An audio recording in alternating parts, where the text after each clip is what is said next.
Hello everyone, welcome back to Luis Discusses Everything. In today's video, we're going to discuss Biden dropping out of the 2024 presidential race.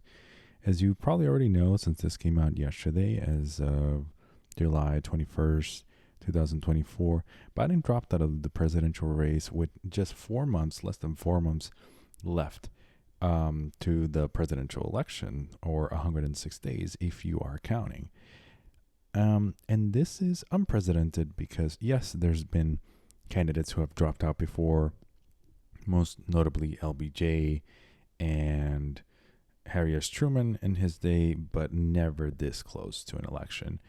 And I put dropout in quotations because he was more likely forced out than anything else out of the presidential race, because since his disastrous performance in the June 27 debate with Donald Trump, there's been a lot of pressure mounting from Democratic elites within the party trying to get him out, in a narrative that has been spun from the U.S. media to showcasing his unfit nature, or the fact that he's mentally unfit to serve as president, much less to seek a second term. So he dropped out. He released a presidential letter on Twitter noting his departure.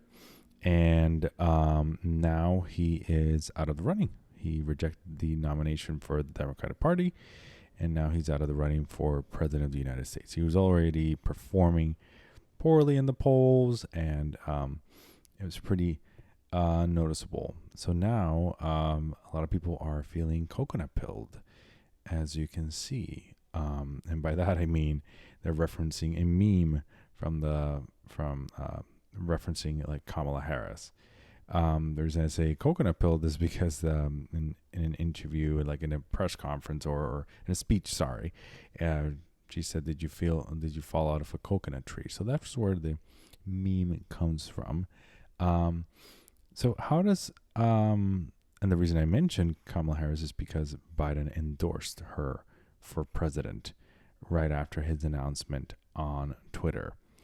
And this has caused quite a stir, because now you have a situation where you have a sitting president who's no longer running for re-election, even though he won the quote unquote primary process. Now this goes up to the convention, like where the delegates are going to have to choose a different candidate, which most likely will be Kamala Harris. Now that you may ask yourself, how does she fare versus Donald Trump? And here's the answer. These are all taken into consideration. These are all polls taken before the announcement. Not much data to gather from after the announcement, but she does perform better than Trump.